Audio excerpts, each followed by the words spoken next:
দেখতেই পেলেন আমি খুব কম সময়ের মধ্যে কত সুন্দর মশলাদার বাদাম বানিয়ে নিলাম। এখানে দেখতেই পাচ্ছেন আমি বাদাম নিয়ে নিয়েছি। আজকে বানাবো মশলা বাদাম ভাজা। আপনারা দেখুন আমি কি কি নিয়েছি একবার দেখিয়ে দিচ্ছি। নিয়েছি হলুদ বাটা, ধনিয়া পাতা বাটা, এখানে নিয়েছি ছোট ছোট বাটির 2 বাটি বাদাম, আর নিয়েছি লেবু একটা কেটে, নিয়েছি বেসন, নিয়েছি উপর ফুড কালার। আপনারা চাইলে দিতেও পারেন, নাও দিতে পারেন। সবার প্রথমে দিয়ে দিচ্ছি স্বাদ মতো লবণ, দিয়ে দিচ্ছি 1 চিমটি খাওয়া সোডা, দিয়ে দিচ্ছি একটুখানি রাঁধুনি সস, দিয়ে দিচ্ছি হলুদ বাটা আর ধনিয়া পাতা বাটা।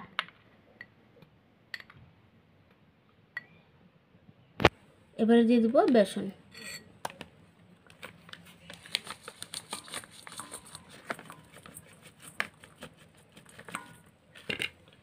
এবারে দিয়ে দেবো লেবুর রস। লেবুর রসটা দিতেই হবে, টক টক লাগবে, ভালো লাগবে খেতে। অল্প অল্প জল দিয়ে একটা ঘন ব্যাটার তৈরি করে নেব।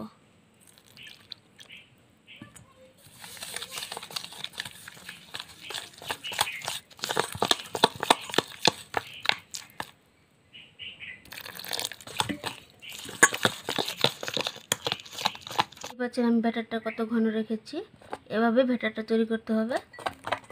এবার দিয়ে দেবো বাদাম।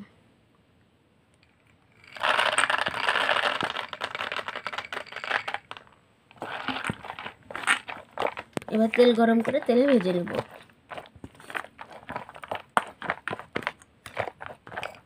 ঠিক এভাবেই ব্যাটারটা তৈরি করবেন। চুলায় আমি কড়া বসিয়ে দিয়েছি, এবার দিয়ে দিচ্ছি সাদা তেল।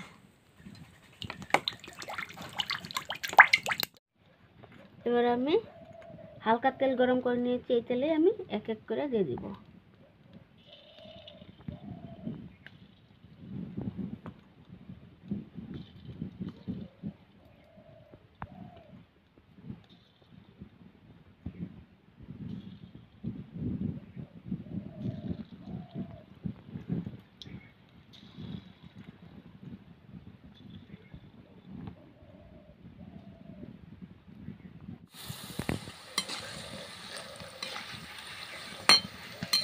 এবার আমি লাল লাল করে ভেজে নেব। দেখতেই পাচ্ছেন আমি লাল করে ভেজে নিয়েছি, এবার তুলে নেব।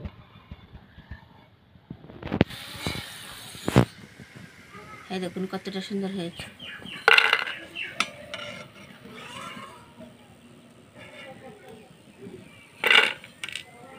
কিভাবে আমি সবগুলি বাদাম মশলা ভেজে নেব।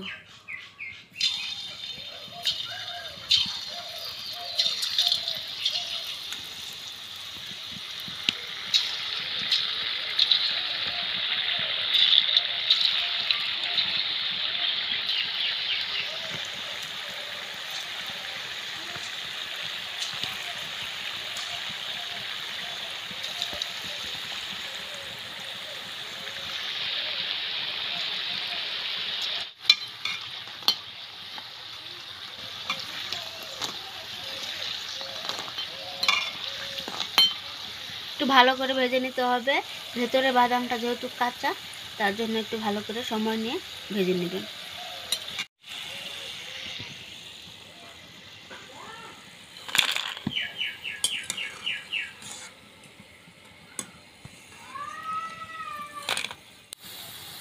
সবগুলি আমি বাদাম ভেজে নিয়েছি, এবার উঠিয়ে দিচ্ছি।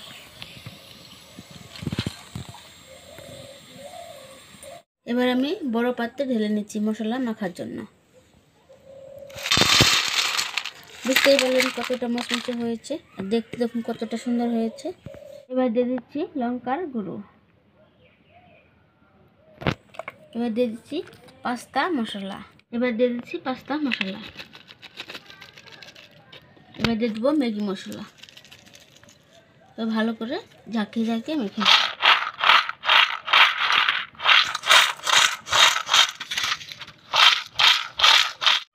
দেখতেই পেলেন আমি খুব কম সময়ের মধ্যে কত সুন্দর মশলাদার বাদাম বানিয়ে নিলাম। এভাবে একবার হলো বাড়িতে খায় দেখবেন, খুব ভালো লাগে খেতে। আর আমার ভিডিওটা কেমন লাগলো অবশ্যই কমেন্ট করে জানাবেন। আজকের মতো টাটা, বাই বাই।